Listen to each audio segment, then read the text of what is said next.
You're here, I'm here, we got one take. Let's talk about the elevator in the room. Now, up until this point, freight elevators were mostly used in single-player, short-term environments like personal hangars. There would usually only be one user, and on the back end it would be stowed when you left and a fresh new freight elevator presented every single time you went back in. Now, while certainly not perfect, these tended to operate better than the ones out in the wilderness at, say, outposts, which, like many other things in the verse, tended to compound their issues over time the longer they were left to run. Now, of all the known issues with all the freight elevators in the game, most tend to revolve around simple things like it just doesn't work, and bigger problems like all my items have vanished and they're now lost forever, which itself can often tie into other issues with things like long-term persistence, which we're gonna have an SCL on with Benoit soon to discuss some new developments there, so if it's okay with you, we're gonna stick to freight elevators for the time being. Now at this point, I'm not really telling you anything that most active players don't already know. But it's important to note that these issues have been egregious enough that we'd already started a directed repair initiative months ago. It's just not completed yet. Obviously. Maybe super obviously. As with transit, when working these issues, we try really hard to avoid what are known as hack fixes and focus instead on trying to uncover what is ultimately the root cause that will create all this instability underneath. And that process can often seem like absolutely nothing is happening for days or even weeks at a time. So last month, what happened with Race for Stanton? Well, sometimes changing how we use old features can be just as painful as adding a bunch of new ones.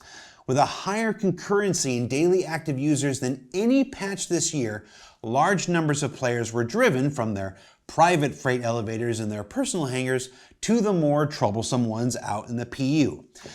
Statistically rare states became common, and less common issues became fertilized and grew into bigger, unavoidable ones. Although in many cases, this still took hundreds or even thousands of players using each freight elevator to manifest a single issue.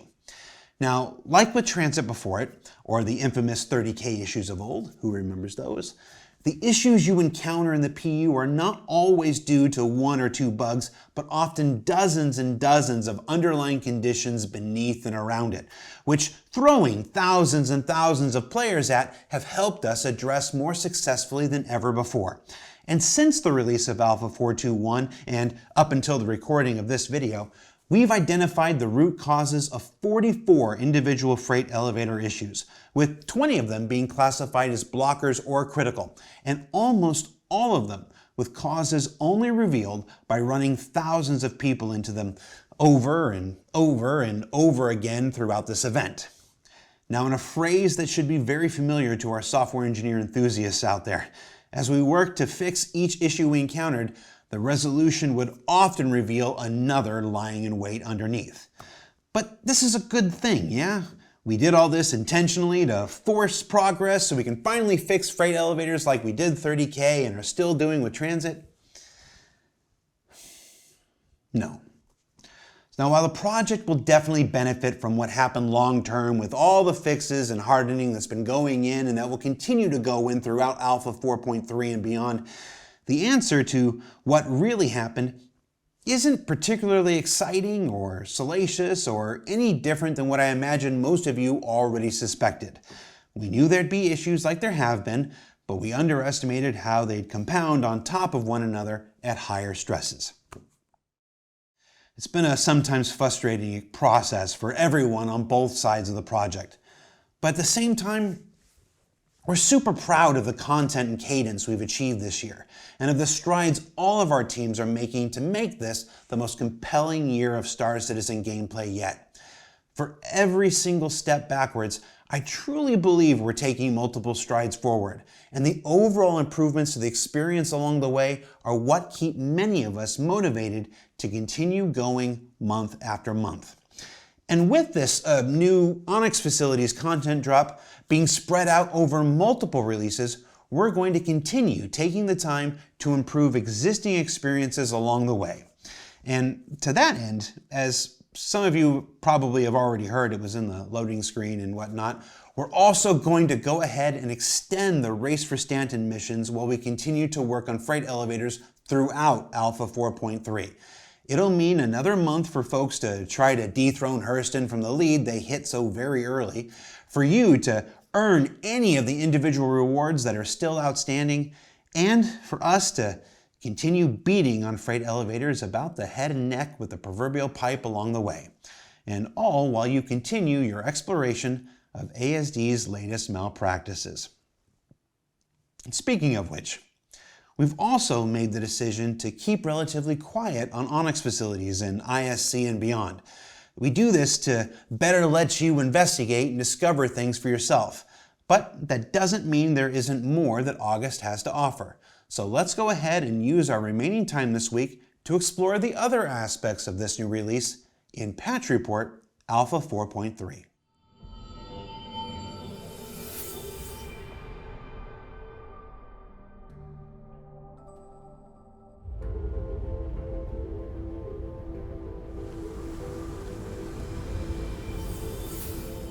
For several years now, we've had these ground storms with rain and snow and whatnot, and those are sticking around for a while yet. But in Alpha 4.2, we continued to get our feet wet with the first iteration of dynamic rain.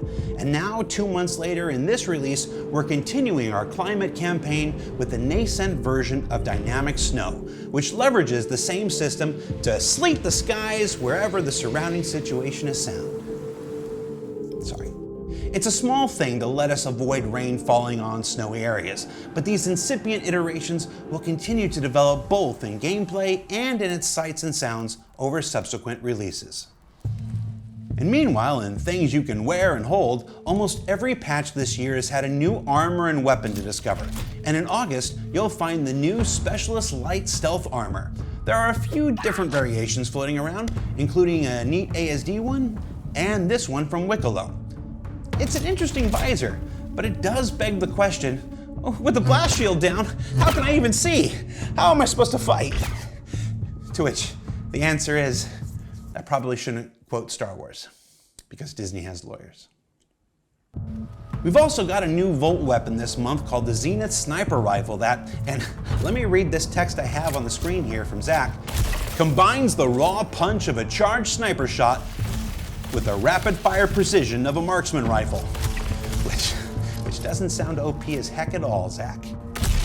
Now, there are some notes here about how loud it'll be and how important managing heat is, because if you don't, it becomes essentially inoperable, like me.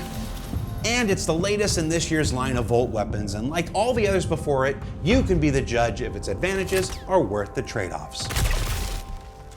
Also, hangar respawning returns. Now, it's a small thing, but the ability to spawn directly into your personal hangar and get back into the fray should be a welcome one for anyone that's played the game for a while. Personal hangars are slowly becoming our first true homes in the verse, and this is yet another step in the right direction. Also another step in the right direction, spawning ground vehicles from the freight elevators, which is not coming in Alpha 4.3, but I've got a platform and I'm going to use it to say everybody wants it, Benoit, and we're going to find time to prioritize it for the schedule, after more fixes in the next couple months first. Let's move on to virtual currencies. Now this year we introduced Wicklow, the collector, and his emporium of esoteric effects, not the actual name. And over the last couple months, we've seen vehicles new and old get added to his inventory as variants with unique paints and components, and that's great. Or at least it was once we killed the RNG thing. Yay! But what about the various ship shops in the verse? Where's my Golem, the Fortune, the Guardians? Well, in Alpha 4.3, inventories are getting updated with many of the most recent ships that have been released. What this means is, while you can still pledge for ships to support the continuing development of Star Citizen, and you can still work for those fancy component variants of many with Wicklow, you should also be able to pursue the base versions of newer vehicles for AUEC, and in a more reasonable timetable from now on. It's our way of saying, yeah, we'll be better at this going forward. It was Tyler Waken's fault. And while we're talking about spaceships, starting back in May and continuing with each monthly patch after that, the Vehicle Experience team began the next wave of flight tuning adjustments for every ship in the verse, hitting most of the heavy and medium fighters and interceptor subclasses within. Now with Alpha 4.3, it's time for some light fighters to get their pass. This includes adjusting SCM and nav speeds to increase variation within the class, altering the linear and angular accelerations, adjusting health pools, and even swapping out some flight controller components. Now there's a whole list with details in the patch notes, but if you haven't flown your light fighter in a while, maybe give it a go this patch. And while we're talking about light fighters, what would a patch in 2025 be without brand new vehicles? And for August, we've got the long-awaited debut of the L-21 Wolf. It's sleek, it's slick, it's kinda like a cool spaceship Rorschach test. See, some people see a fancy hot rod, some people see a Supermarine Spitfire, and some people like me see a Naboo Starfighter. But it's not. It's not Disney. It's the newest light fighter from Kruger Intergalactic, a brand previously known for the Merlin and Archimedes, two ships who share the same names as characters in an old animated film about King Arthur from... Now you can learn more about it in our dedicated Behind the Ships episode, also available on YouTube, and the L-21 Wolf will be flyable as soon as Alpha 4.3 releases. And lastly, let's go ahead and touch on this month's big content drop, the new Onyx facilities. Now this is a big swing from our environment, level design, mission, sound, and every other team that's worked on them. And that's why I'm not gonna say a whole lot. Everyone here really wants you to just get in there and experience them for yourselves. And don't forget, this is our first multi-part release of the year. So we'll open up that third and final wing eventually, and you'll find out what Dr. Yor and ASD has really been up to. It's more than just worm torture, I can promise you that. Ultimately, this month like this year, we'll continue to see Star Citizen pushing its development into lots of new directions. And quite frankly, some are going to work better than others. Some are going to take us a bit to figure out. And some are going to be some of the best and most interesting content we've ever released. Align and Mine, Stormbreaker, Onyx facilities. I just want to shout out all the work everyone on Dev is doing to keep this year interesting and to continue improving the existing gameplay systems along the way.